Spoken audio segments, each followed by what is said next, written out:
तो लास्ट में जो देखा था हमने वो था रिसेप्टर के साथ ड्रग का इंटरेक्शन किस प्रकार से होगा। यहाँ पे हमको देखना है कि एंटी एसिड्स क्या होते हैं।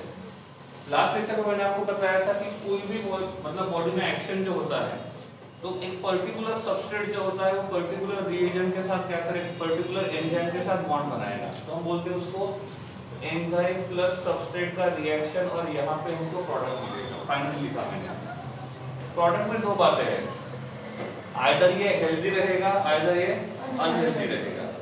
इफ वो हेल्दी है तो कोई प्रॉब्लम नहीं है, हेल्दी अनहेल्दी है तो आपको क्या करना पड़ेगा, उसके इंटरेक्शन को रोकना पड़ेगा। अब ये मान के चलते हैं कि यहाँ पे जो स्टमक है, जो स्टमक का नॉर्मली पीएच कितना होता है, एसिडिक वगैरह कितना होता है पीएच,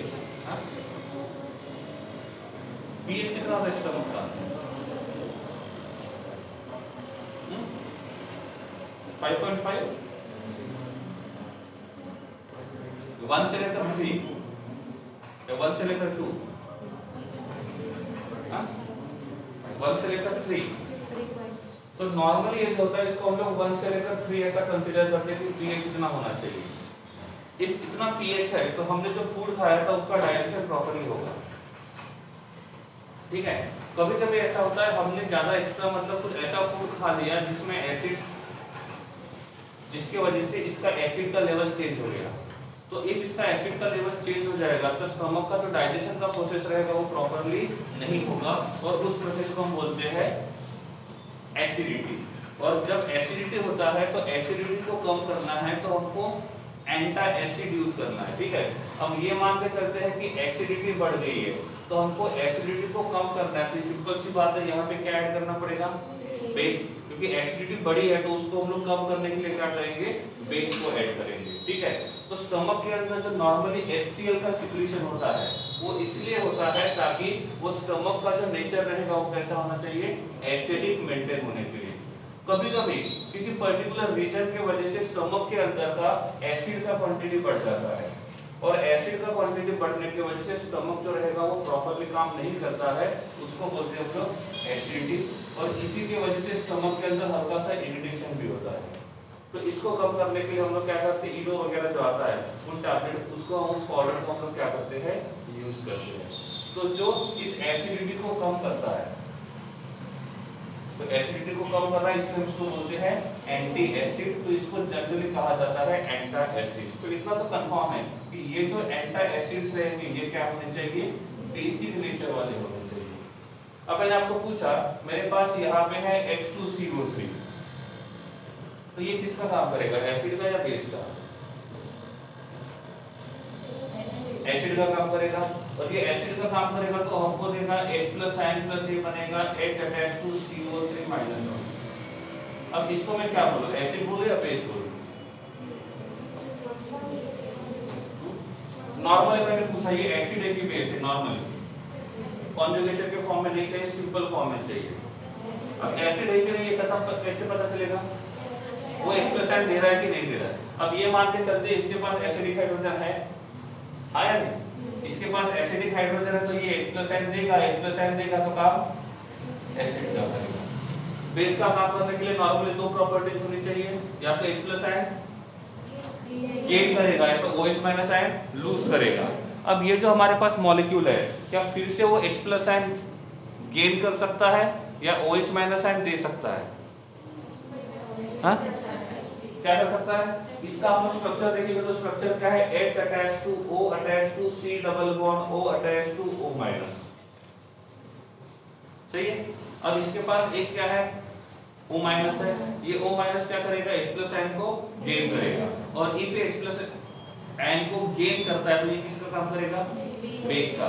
तो ये जो HCO3-1 है ये एसिड का भी काम कर सकता है और बेस का भी काम कर सकता है। समझ में आ रहा है? ठीक है, तो यहाँ पे HCO3-1 को मैं एज अ बेस यूज करता हूँ तो सही है गलत है, सही है गलत है, सही है। क्यों? क्योंकि ये बेस का काम कर सकता है।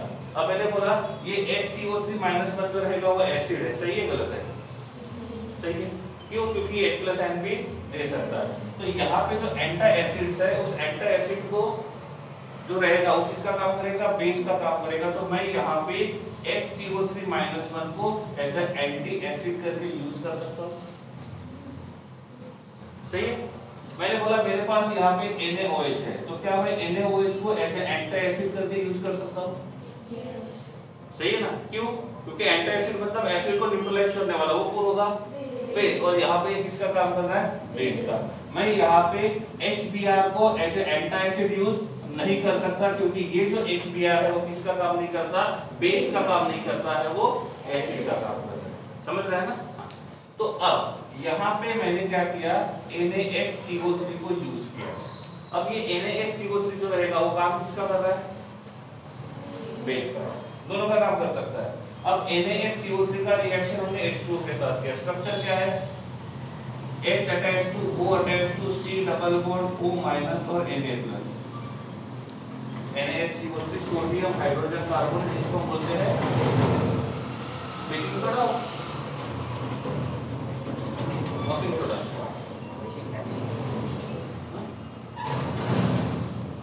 NaHCO3 इसका रिएक्शन वाटर के साथ किया, जो हमको H प्लस आयन और OH माइनस आयन देगा। और किसके साथ रिएक्शन करेगा,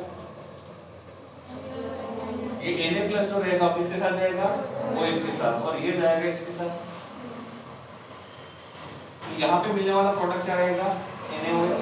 साथ में क्या मिलेगा, साथ में क्या मिलेगा, और यहाँ पे जो बेस है ये स्ट्रॉन्ग बेस है। ये स्ट्रॉन्ग बेस क्या करेगा, उस एसिड को क्या करेगा, न्यूट्रलाइज करेगा, और इस प्रकार से उस एसिडिटी को क्या करेगा, कम करेगा। तो उस एसिडिटी को कम करने के लिए हम यहाँ पे NaHCO3 को यूज कर सकते हैं। या तो डायरेक्ट हम किसको यूज कर सकते हैं, NaOH को यूज कर सकते हैं, क्योंकि ये भी क्या करेगा, बेस का काम करेगा, एसिड को क्या करेगा, न्यूट्रलाइज करेगा। अब तीन बातें, पहले मैंने यहाँ पे लिखा है NaOH, फिर यहाँ पे लिखा है हमने MgOH/2, और यहाँ पे हमने लिखा है AlOH/3। आप मुझे बताओ तीनों में से कौन वाटर में ज्यादा सोल्यूबल रहेगा।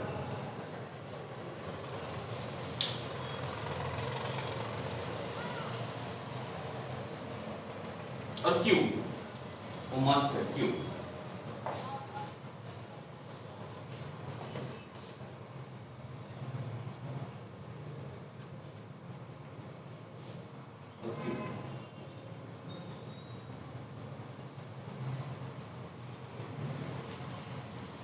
हो गया, कौन रहेगा, सिंपल सी बात। आप मुझे बताओ तीनों में से किसमें आयनिक कैरेक्टर ज्यादा है, और किसमें कोवैलेंट कैरेक्टर ज्यादा है? रूल यही कहता है ionic compounds are soluble in water, जिनमें आयोनिक कैरेक्टर ज्यादा रहेगा उसमें सोल्यूबिलिटी ज्यादा रहेगा वाटर में, और जिसका आयोनिक कैरेक्टर कम रहेगा उसका सोल्यूबिलिटी कम रहेगा। सिंपल सी बात है। तो यही मान के चलते हैं। तो इफ हम लेफ्ट टू राइट जा रहे हैं तो आयोनिक कैरेक्टर घट रहा है और कोवैलेंट कैरेक्टर बढ़ रहा है। इसका मतलब ये मान के चलते कि ये वाला जो रहेगा ये वाटर में ज्यादा सोल्यूबल है, और ये जो रहेंगे वो वाटर में लेस सोल्यूबल। ठीक है। और रियल में ऐसा होता है कि NaOH वाटर में अच्छे से सोल्यूबल होता है, उससे कम सोल्यूबल होता है MgOH/2, और AlOH/3 जो रहेगा वो ये वाटर में सोल्यूबल होता ही नहीं है। ठीक है। तो इसलिए इफ हमको यूज करना है तो नॉर्मली हम किसको यूज करना पसंद करेंगे, हम किसको यूज करना पसंद करेंगे, NaOH को यूज करना पसंद करेंगे, क्योंकि वो वाटर में इजीली सोल्यूबल होता है। इफ हम ऐसा करते तो क्या होगा, हमने स्ट्रॉन्ग बेस को यूज किया, और ऐसा बेस यूज किया। देखो दो तरीके के बेस होते हैं, एक वाटर सोल्यूबल और दूसरा वाटर इनसोल्यूबल।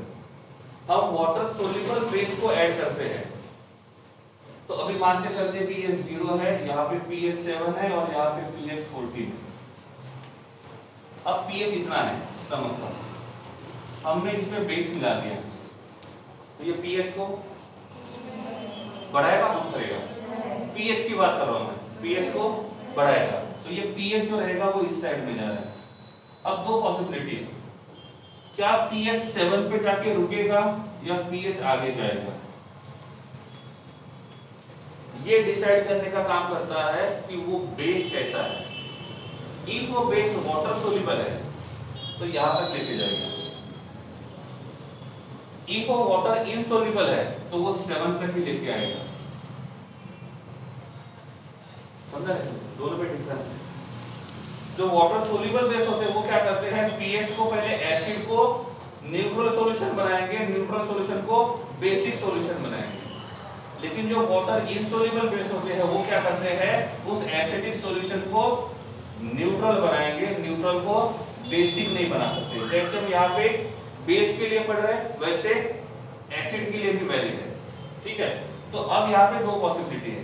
पहला तो कंफर्म है कि स्टमक जो रहेगा वो एसिडिक होना चाहिए, तो बाय मिस्टेक तो उसका पीएच 7 से ऊपर नहीं जाना चाहिए, क्योंकि 7 से ऊपर गया तो स्टमक जो रहेगा वो बन जाएगा बेसिक, और इफ स्टमक बेसिक रहेगा तो डाइजेशन प्रॉपर्ली नहीं होगा, सही है। तो अब हमको वाटर सोल्यूबल बेस यूज करना सही रहेगा या वाटर इनसोल्यूबल बेस यूज करना सही रहेगा? इनसोल्यूबल। क्यों? क्योंकि इनसोल्यूबल की प्रॉपर्टी ये है कि वो पीएच को बेसिक नहीं होने देगा, मतलब सॉल्यूशन को वो भले न्यूट्रल करेगा लेकिन बेसिक नहीं होगा। तो बात ऐसी है, हम NaOH, MgOH/2 और AlOH/3 हम इन तीनों को कंपेयर करते हैं, और जब लेफ्ट टू राइट जाते हैं तो सोल्यूबिलिटी बढ़ जाता है, कम होता है। तो सबसे ज्यादा सोल्यूबल कौन है? तो हम इसको यूज नहीं कर सकते। तो हमारे पास दो ऑप्शन है, एसिडिटी हुआ है, एसिडिटी कम करने के लिए हमारे पास दो ऑप्शन है। एक है या तो हम NaOH को इनटेक करें या तो हम लोग AlOH/3 को इनटेक करें। ज्यादा सही कौन सा रहेगा? समझ में आ रहा है? तो पहले ऐसा लगता था कि नहीं यही बेस्ट है, क्यों? क्योंकि ज्यादा स्ट्रांग है, और ज्यादा स्ट्रांग है तो ये इफेक्ट भी क्या करेगा, ज्यादा अच्छे से करेगा। लेकिन उसका जो ड्रॉबैक हमने देखा था वो कि वो सॉल्यूशन को क्या करा देता है, बेसिक करा देता है, और इसीलिए हमको यहाँ पे क्या करना है, ऐसा बेस यूज करना है जो वाटर में सोल्यूबल इनसोल्यूबल, ठीक है, क्लियर है।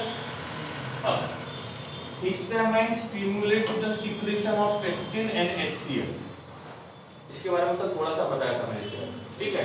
तो साथ में ये एलर्जी भी प्रोड्यूस करता है, ये हिस्टामाइन का स्ट्रक्चर है ऊपर, ठीक है। Histamine stimulate the secretion of pepsin and HCl, मतलब ऐसा हुआ एंजाइम का रिएक्शन हिस्टामाइन के साथ हुआ, सही है। तो यहाँ पे क्या बनेगा, एंजाइम हिस्टामाइन कॉम्प्लेक्स, और ये बन जाएगा प्रोडक्ट प्लस एंजाइम। तो ये वाला जो प्रोडक्ट है ये क्या बन रहा है वहां पे, HCl, और हम चाहते हैं कि HCl का क्वांटिटी ना बढ़े, तो क्या करना पड़ेगा, इस हिस्टामाइन का रिएक्शन किसके साथ रोकना पड़ेगा, एंजाइम। नॉर्मली देखा जाएगा तो एंजाइम। अब ये मान के चलते कि ये हमारा सेल है और ये सेल वॉल है, और सेल वॉल में यहाँ पे कौन है, रिसेप्टर। तो ये जो हिस्टामाइन है वो क्या करता है, ये रिसेप्टर के एक्टिव साइट के ऊपर क्या करेगा, अटैक करेगा, और जब एक्टिव साइट के ऊपर अटैक करेगा तो वो क्या करेगा, HCl का सिक्रेशन बढ़ाएगा स्टमक के अंदर। जो हमको रोकना है तो क्या करना पड़ेगा, यहाँ पे ऐसा कोई केमिकल कंपाउंड यूज करना पड़ेगा जो किसके साथ कॉम्पीट करे, हिस्टामाइन, और वो क्या करेगा, हिस्टामाइन की जगह कहाँ पे अटैच होगा, रिसेप्टर पे, ठीक है। तो वो काम करता है सिमेटिडिन। तो सिमेटिडिन जो है ये ऐसा केमिकल कंपाउंड है जो इस हिस्टामाइन के साथ क्या करता है, कॉम्पीट करता है, और हिस्टामाइन के साथ कॉम्पीट करने के बाद वो जहां पे हिस्टामाइन अटैच होने वाला था किसके साथ, उसके जगह कौन चले जाएगा, सिमेटिडिन। अब ये सिमेटिडिन जो है उसका स्ट्रक्चर और हिस्टामाइन का स्ट्रक्चर, दोनों का स्ट्रक्चर कैसा होना चाहिए, मतलब जो शेप रहेगा जहां पे वो अटैच होने वाला है दोनों कैसे होने चाहिए, सेम होने चाहिए। इफ ऐसा है तो ही ये इसका काम करेगा, ठीक है। तो हिस्टामाइन के पास कौन सा मैसेज था, एक ऐसा मैसेज था जिस मैसेज की वजह से HCl का सिक्रेशन बढ़ता है। तो सिमेटिडिन के पास क्या है, कोई मैसेज नहीं है, लेकिन उसका जो शेप है वो किसके साथ मैच हो रहा है, हिस्टामाइन के साथ। तो यहाँ जाके वो अटैच होगा तो सिंपली होगा क्या, हिस्टामाइन यहाँ पे नहीं आएगा, हिस्टामाइन यहाँ पे नहीं आएगा तो HCl का सिक्रेशन नहीं बढ़ेगा, और HCl का सिक्रेशन नहीं बढ़ेगा तो सिंपल सी बात है एसिडिटी नहीं बढ़ेगी, सही है। तो इसने प्रॉब्लम को सॉल्व किया। इसने क्या किया, पहले तो ऐसा पता नहीं था कि ये हिस्टामाइन ऐसा काम करता है, तो हम लोग एंटी एसिड्स खा रहे थे, मतलब इनटेक करते थे, तो हमने इनटेक किया एसिड तो हुआ क्या, पीएच का लेवल चेंज हो गया, तो हमको लग रहा है कि एसिडिटी ठीक हो गई।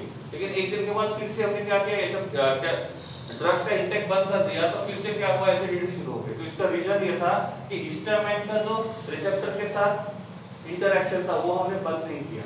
तो इफ हमको एसिडिटी कंप्लीटली बंद करना है तो क्या करना होगा, हिस्टामाइन का रिसेप्टर के साथ का इंटरेक्शन ही बंद करना पड़ेगा, और वो करने का काम किसने किया था, ठीक है, इसको बोलते हैं हम लोग सिमेट्री, ठीक है।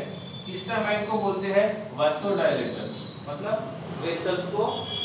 वेसल्स का डायमीटर बढ़ाने का काम करता है, ठीक है। ये कब काम आएगा, ब्लड मतलब जब क्लॉटिंग होता है इनसाइड में सेल के, तब ताकि जाने का जो पैसेज रहेगा वो छोटा हो जाएगा, तो उसको बढ़ाने के लिए हम इसको यूज कर सकते हैं, क्योंकि इसका काम होता है वेसल्स का डायमीटर बढ़ाना, ठीक है। तो दिस इज अबाउट एंटासिड, ठीक है। तो एंटासिड में ये हमारा है हिस्टामाइन, जिसकी वजह से HCl का सिक्रेशन होता है। पहले ये सब नहीं पता था, तो हम लोग सिंपल कोई भी एक बेस यूज करके क्या करते थे, एसिडिटी को ठीक करने का काम करते थे, लेकिन ये ज्यादा इफेक्टिव नहीं था। जब ये पता चला कि हिस्टामाइन की वजह से ये सब कुछ हो रहा है, तो हमने एंटी हिस्टामाइन ड्रग्स देने शुरू कर दिए, तो उसका नाम क्या है, सिमेट्री, ठीक है, क्लियर है। नेक्स्ट जो है वो है न्यूरोलॉजिकली एक्टिव ड्रग्स। अब ये समझने के लिए थोड़ा सा आपको कल देखना पड़ेगा कि कल हमने क्या देखा था, स्पेशली वो बात जो हमने न्यूरॉन्स के बारे में बोला था, इसके बारे में, न्यूरॉन्स के बारे में, ठीक है। अब न्यूरॉन जो होता है, जैसे मैंने बोला कि यहाँ पे मेरे पास न्यूरॉन है और यहाँ पे ये सेल है, तो न्यूरॉन से जो मैसेज होता है वो कहाँ तक जाता है, सेल तक, और ये पहुंचाने का काम कौन करते हैं, neurotransmitter, chemical messenger, natural chemical messenger जो बॉडी के अंदर ऑलरेडी प्रेजेंट है। तो बीच में हमने इस न्यूरोट्रांसमीटर को पकड़ा, तो ये न्यूरोट्रांसमीटर हमारे हिसाब से एक्टिव होना चाहिए, इनएक्टिव होना चाहिए। एक्टिव का मतलब जिसके पास मैसेज है, तो यहाँ पे आपको न्यूरोट्रांसमीटर मिला एक्टिव। ये न्यूरोट्रांसमीटर कहाँ पे गया, सेल को मैसेज दे दिया, सेल के सरफेस के ऊपर कौन है, उसके साथ बाइंड हुआ, उसको मैसेज ट्रांसफर किया, पहले एडसॉर्ब हुआ, मैसेज ट्रांसफर किया, डिसॉर्ब होकर वापस आएगा। बीच में हमने इसको पकड़ के पूछा अब एक्टिव हो कि इनएक्टिव हो, न्यूरोट्रांसमीटर। तो यहाँ पे ये जो रहेगा, ये एक्टिव रहेगा कि इनएक्टिव रहेगा, इनएक्टिव। तो न्यूरॉन से सेल तक, सेल से न्यूरॉन तक ये सिंपल मैसेज का ट्रांसफर है। अब ये मान के चलते हैं कि न्यूरोट्रांसमीटर का क्वांटिटी कम हो गया, तो मैसेज का ट्रांसफर इजीली नहीं होगा, और मैसेज का ट्रांसफर इजीली नहीं होगा तो उसको हम लोग डिप्रेशन जैसा कंसीडर करते हैं, ठीक है। तो कभी कभी ऐसा होता है कि इस न्यूरोट्रांसमीटर का क्वांटिटी कम हो जाता है, या तो न्यूरोट्रांसमीटर जो होते हैं थोड़ा सा वीक पड़ जाते हैं, तो उनका जो कम्युनिकेशन प्रोसेस होता है वो स्लो होता है, और कम्युनिकेशन प्रोसेस स्लो होने की वजह से न्यूरॉन और सेल के बीच में मैसेज का ट्रांसफर इजी होता है, और ऐसे टाइम पे हम न्यूरोलॉजिकली एक्टिव ड्रग्स लेते हैं। क्यों, क्योंकि एक केमिकल मैसेंजर का क्वांटिटी कम होगा तो मैसेज का ट्रांसफर इजीली नहीं होगा। तो ये न्यूरोलॉजिकली एक्टिव ड्रग्स क्या करते हैं, active the nerve cell, nerve cell को एक्टिव करते हैं, मतलब इनके जो न्यूरोट्रांसमीटर होते हैं या तो उनको एक्टिव करेंगे या तो उनके कार्बन कॉपी बनाएंगे। ये मान के चलते हैं कि टोटल मैसेज ट्रांसफर करने के लिए सपोज 100 न्यूरोट्रांसमीटर चाहिए, लेकिन हमारे पास ओनली 30 न्यूरोट्रांसमीटर है, इसका मतलब मैसेज का ट्रांसफर इजीली नहीं होगा, तो हमको कितने चाहिए, 70 की जरूरत है। तो ऐसे टाइम पे हम जो ड्रग्स लेते हैं जिसको बोलते हैं न्यूरोलॉजिकली एक्टिव ड्रग्स, वो क्या करेंगे, इस न्यूरोट्रांसमीटर के कॉपीज जनरेट करेंगे, और वो क्या करेंगे, मैसेज का ट्रांसफर करने में क्या करेंगे, हेल्प करेंगे, ठीक है। तो ये काम होता है न्यूरोलॉजिकली एक्टिव ड्रग्स का, ठीक है। लिखा हुआ है affect the message transfer mechanism from nerve two receptor, मतलब यहाँ पे जो नर्व है वहां से, यहाँ सेल का जो सरफेस है, यहाँ पे जो रिसेप्टर रहेगा, यहाँ पे जो मैसेज का ट्रांसफर होता है, उस ट्रांसफर के स्पीड को वो क्या करता है, अफेक्ट करता है।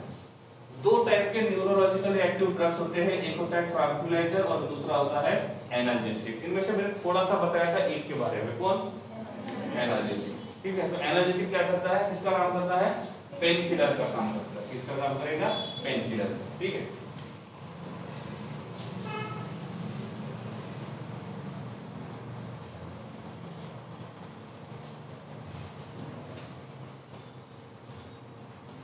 Tranquilizers to treat the mental disease. जिनको मेंटल डिसीज होता है, कोई मेंटल डिसऑर्डर होता है, उसको ठीक करने के लिए हम इसको यूज करेंगे। ये स्ट्रेस और एंजाइटी को कम करने का काम करता है, और ट्रैंक्विलाइजर का बेस्ट एग्जांपल है स्लीपिंग पिल। ठीक है, कम क्वांटिटी में मेडिसिन, ज्यादा क्वांटिटी में पॉइजन का काम करेगा।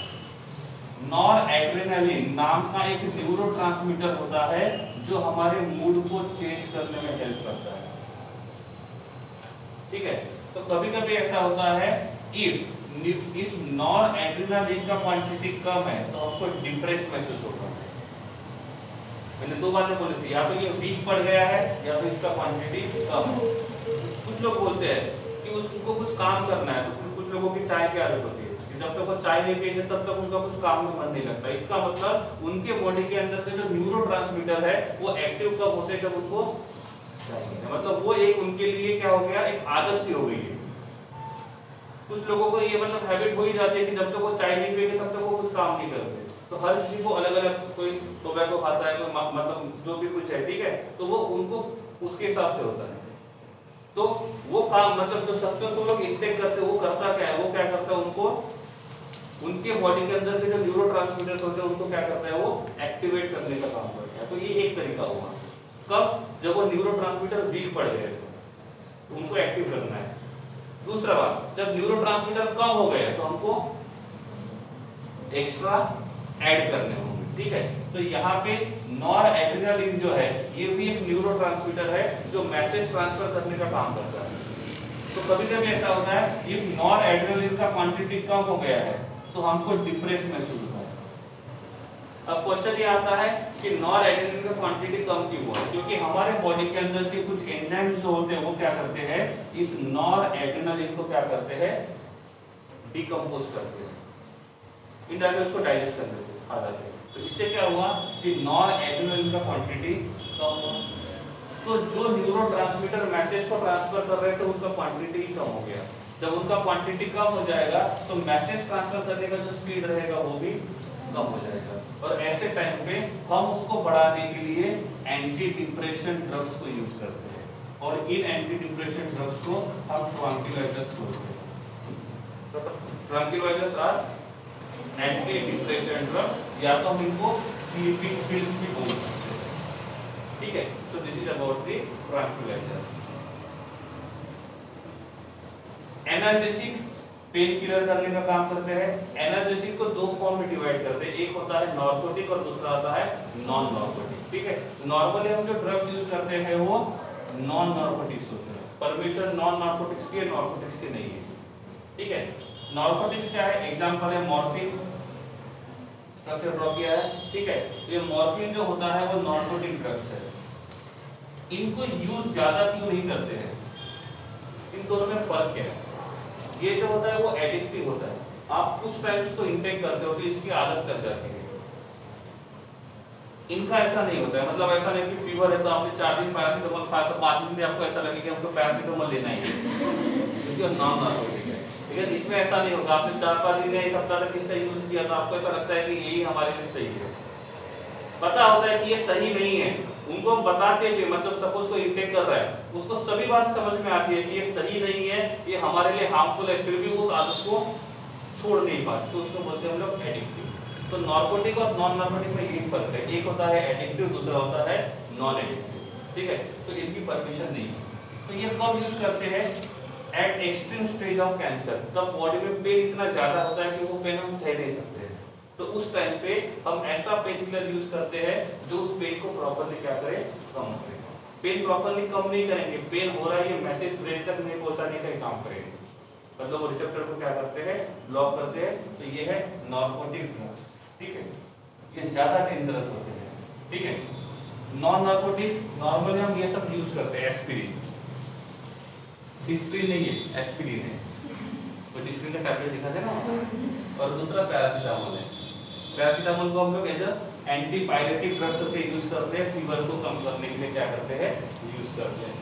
Aspirin inhibits the synthesis of prostaglandins which stimulates the inflammation in the tissue and cause pain. मतलब नाम सुना है प्रोस्टाग्लैंडिन्स? नहीं, बायोलॉजी वाले इसमें पूछता हूं, ठीक है। तो ये क्या करता है, इन्फ्लेमेशन प्रोड्यूस करता है कहाँ पे, टिश्यू में, और जब टिश्यू में इन्फ्लेमेशन होता है तो वहां पे क्या होता है, पेन होता है। मतलब कहीं पे पूंछ लग गया तो वहां का टिश्यू थोड़ा सा डैमेज हो जाएगा, तो वो डैमेज वाला टिश्यू जो होता है वो हल्का सा स्वेलिंग शो करता है। मतलब उसने क्या किया, वहां पे इन्फ्लेमेशन प्रोड्यूस किया और वहां पे हल्का सा हमको पेन होता है, तो इस पेन को कम करने के लिए हम पेन किलर्स को यूज करेंगे, जिसको हम बोलेंगे analgesics. Analgesic is the type of pain killer, वो हम कभी भी यूज कर सकते हैं जब भी हमको कहीं पे पेन हो रहा है। मेरे हिसाब से यूज करना सही नहीं है क्योंकि बॉडी को उसकी आदत लग सकती है बाद में, ठीक है। These drugs are antipiretic, जैसे पैरासीटामोल बोला है, मतलब ये काम दोनों का करते हैं। तो कुछ जो होते हैं वो पेन को भी कम करने का काम करते हैं, और कुछ जो ऐसे होते हैं जो फीवर को भी कम करने का काम करते हैं, ठीक है।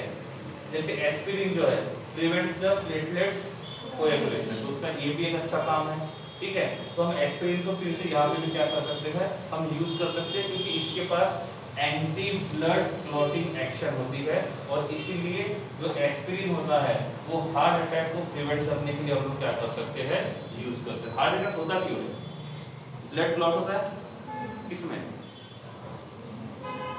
हार्ट के अंदर, हाँ?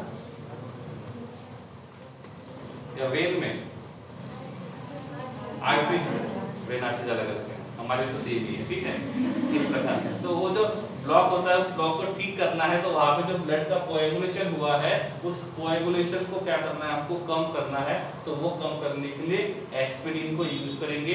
ये एस्पिरिन है, डिस्प्रिन नहीं है, फिर से एक बार बोल रहा हूँ, ठीक है। Next is anti microbial. इसमें क्या हो सकता है, नाम से पता चल जाएगा, एंटी माइक्रोबियल मतलब, माइक्रोबियल मतलब क्या है, अरे माइक्रोब्स का मतलब क्या होता है, माइक्रो ऑर्गेनिज्म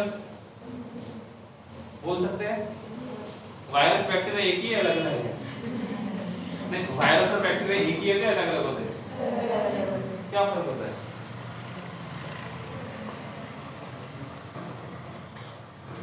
ओके, कोविड-19 वेल नोन नाम है, अटैक कहां पे करता है,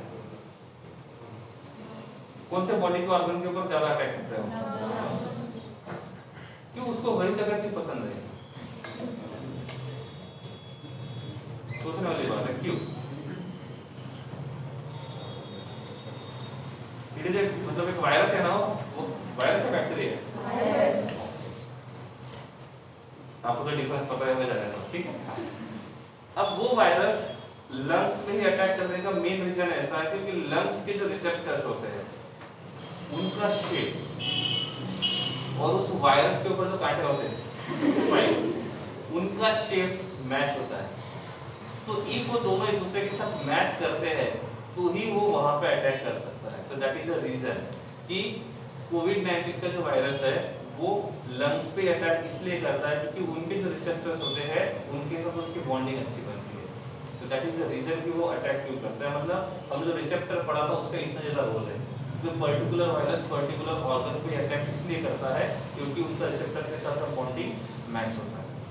तो हमको ड्रग्स भी ऐसा ढूंढना पड़ेगा जो उसी रिसेप्टर के ऊपर अटैक करे और इसके साथ कॉम्पीट करे ताकि ये वहां पे ना जाए। ठीक है, तो ये काम होता है रिसेप्टर का। ठीक है, तो एंटी माइक्रोबियल में एंटीवायरल, एंटीबैक्टीरियल और एंटी फंगल के होते हैं। एंटी फंगल फंगस को कम करेंगे, एंटीवायरल वायरल को कम करेगा और फिर एंटी बैक्टीरियल बैक्टीरिया को कम करेगा। ठीक है, बाद में मुझे पता ना वायरस बैक्टीरिया में डिफरेंस क्या है। ओके, एंटीबायोटिक क्या हो रहा है डिफिनेशन?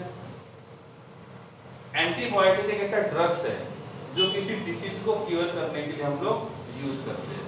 लेकिन ये ऐसा ड्रग्स होता है जो हम किसी एक माइक्रो ऑर्गेनिज्म को किल करने के लिए यूज करते हैं, लेकिन वो ड्रग हमको कोई दूसरा माइक्रो ऑर्गेनिज्म बना के देता है। तो तो उसको हम बोलते हैं एंटीबायोटिक ड्रग्स। तो एंटीबायोटिक ड्रग्स जो है वो किसी माइक्रो ऑर्गेनिज्म ने प्रोड्यूस किया हुआ केमिकल कंपाउंड है जो हम किसी दूसरे माइक्रो ऑर्गेनिज्म को किल करने के लिए यूज करते हैं। सही है? सबसे पहले पेनिसिलिन का डिस्कवरी वाला वो यही काम करता था, ठीक है। तो एक माइक्रो ऑर्गेनिज्म ने उसको बनाया, मतलब और उस जो केमिकल कंपाउंड मिला था उसको हमने दूसरे के साथ लड़ने के लिए क्या किया, यूज किया। तो इसलिए उसका डेफिनेशन क्या मिलता था, the substance produced by the microorganisms that inhibits the growth or even destroys the microorganisms। यहाँ पे दो बातें आती है, या तो ग्रोथ को कम करेगा या तो किल करेगा। जो कम करता है उसको बोलते हैं स्टैटिक, और जो किल करेगा उसको बोलते हैं साइलेंट।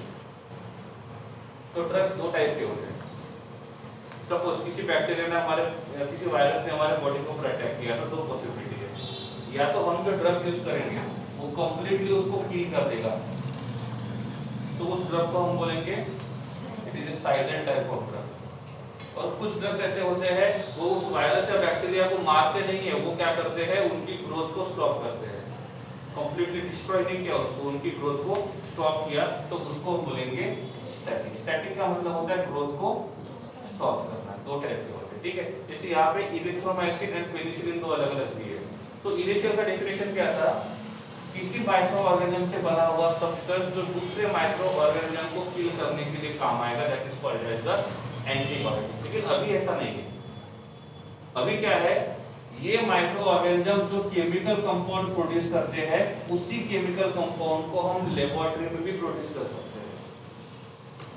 तो वो भी इस माइक्रो ऑर्गेनिज्म ने सपोज एक्स नाम का केमिकल कंपाउंड प्रोड्यूस किया है और हम लेबोरेटरी में वही एक्स नाम का केमिकल कंपाउंड प्रोड्यूस करते हैं और दोनों का स्ट्रक्चर सेम है, तो दोनों का एक्टिविटी भी सेम रहेगा।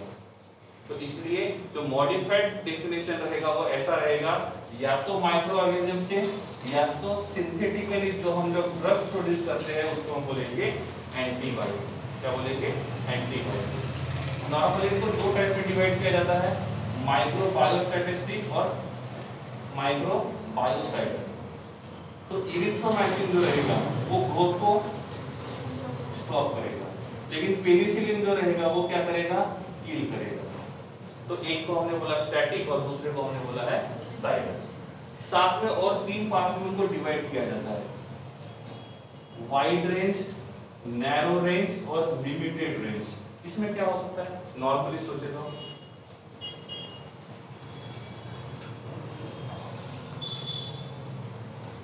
देखो, जब नॉर्मली सब्जी बनाते हैं तो कुछ ऐसे आइटम्स होते हैं जो हम किसी भी सब्जी में डाल सकते हैं। रेंज ज्यादा बटेगा कुछ ऐसे होते हैं जिनका रेंज लिमिटेड होता है, ठीक है, सेम काम है। कुछ ऐसे एंटीबायोटिक ड्रग्स होते हैं ये बहुत सारे डिसीज के ऊपर काम आते हैं, तो हम उसको बोलेंगे वाइड रेंज एंटीबायोटिक। कुछ ऐसे जो होते हैं वो बहुत कम के लिए यूज करते हैं, 2 या 3 के लिए, उसको बोलेंगे हम लोग लिमिटेड रेंज। और जिनका यूज इन दोनों के इन बिटवीन होता है उसको हम बोलेंगे नैरो रेंज, ठीक है। तो ये वाला जो क्लासिफिकेशन है किसके हिसाब से है, उनके यूज के हिसाब से कि यूज कितना है।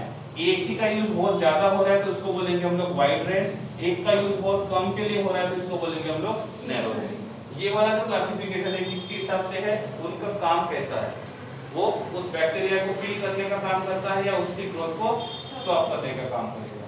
किल करने का काम करेगा तो साइडल और स्टॉप करने का काम करेगा तो स्टैटिक, ठीक है। तो this is about antibiotic drugs. एक बार देख लो,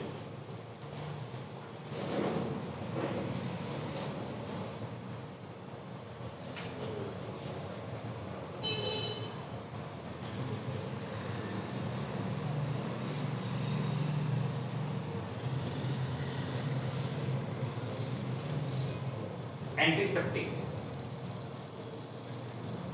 एंटीसेप्टिक और डिसइंफेक्टेंट दोनों में फर्क क्या है।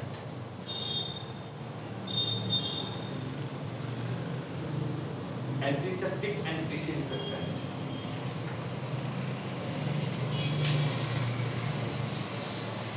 जो हार्पिक यूज करते हो किसका काम करता है, एंटीसेप्टिक या डिसइंफेक्टेंट।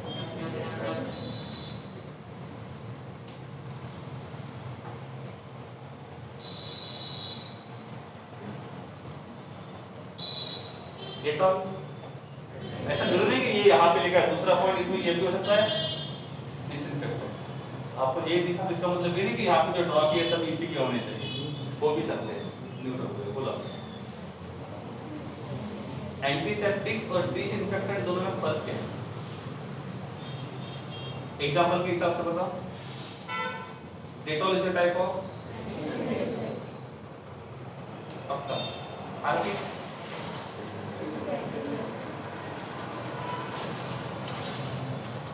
डॉक्टर बोलोगे? ठीक है। Antiseptic to kill the micro organisms, can not eat, Dettol पी नहीं सकते। Apply on damage tissue, non digestive, जो डाइजेस्टिव रहेंगे उसको डाइजेस्ट करेंगे तो खाएंगे, जो डाइजेस्टिव नहीं है उसको खाने का मतलब नहीं बनता, पेट को बिगाड़ेगा। ठीक है, ओके। तो ये जो एंटीसेप्टिक्स है वो क्या करते हैं, डैमेज टिश्यू के ऊपर अप्लाई कर सकते हैं।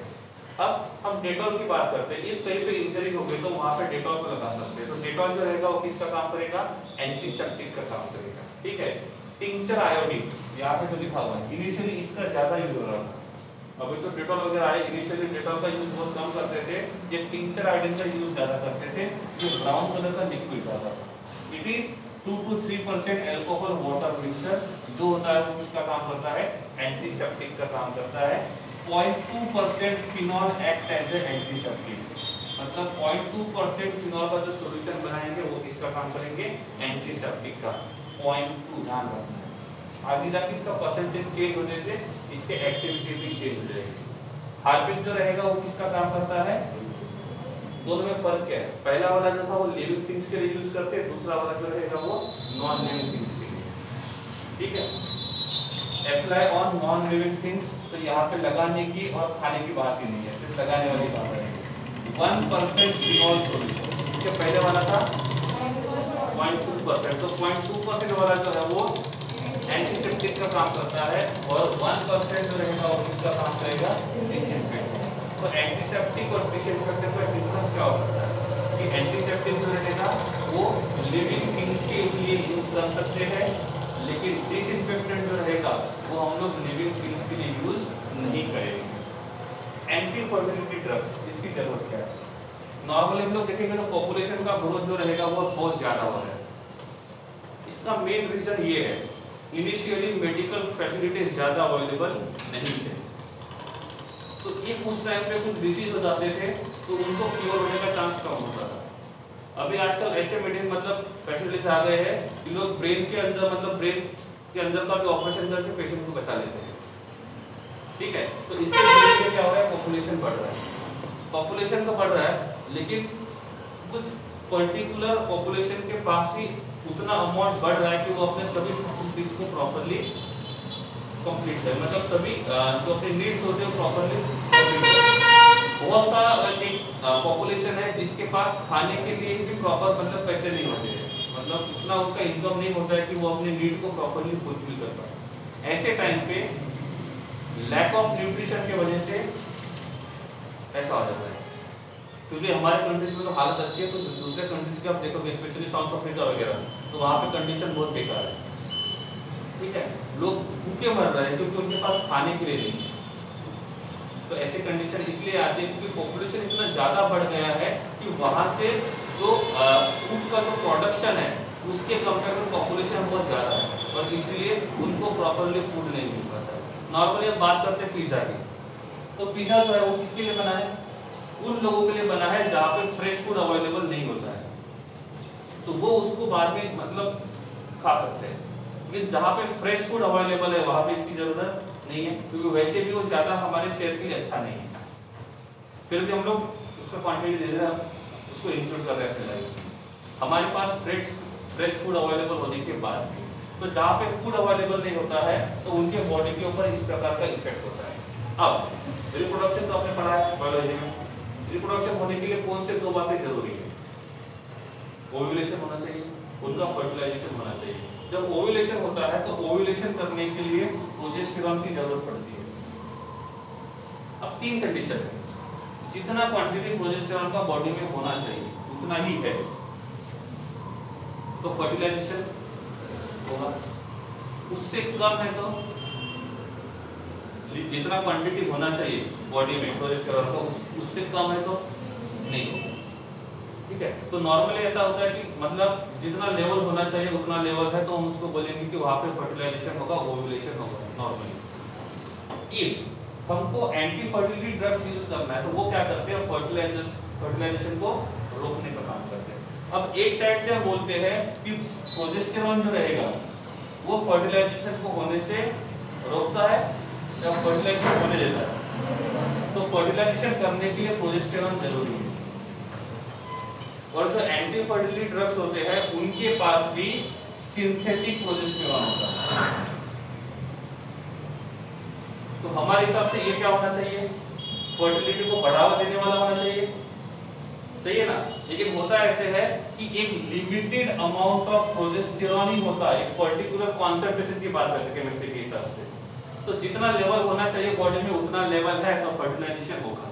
तो ये एंटी फर्टिलिटी ड्रग्स क्या करते हैं, उसमें उस पर्टिकुलर टाइम पे जब वो टैबलेट इनटेक करते हैं तो उस टाइम पे वो क्या करते हैं, प्रोजेस्टेरॉन का लेवल बढ़ा देते हैं, क्योंकि उनके पास क्या है, सिंथेटिक प्रोजेस्टेरॉन। तो ये लेवल बढ़ने की वजह से वहाँ का जो एटमॉस्फेयर होता है वो अनफेवरेबल होता है फर्टिलाइजेशन के लिए, और इसीलिए ये एंटी फर्टिलिटी ड्रग्स जो रहेंगे वो क्या करते हैं, तो फर्टिलाइजेशन प्रोसेस को रोकते हैं। मैकेनिज्म समझा मैं नहीं कर रहा।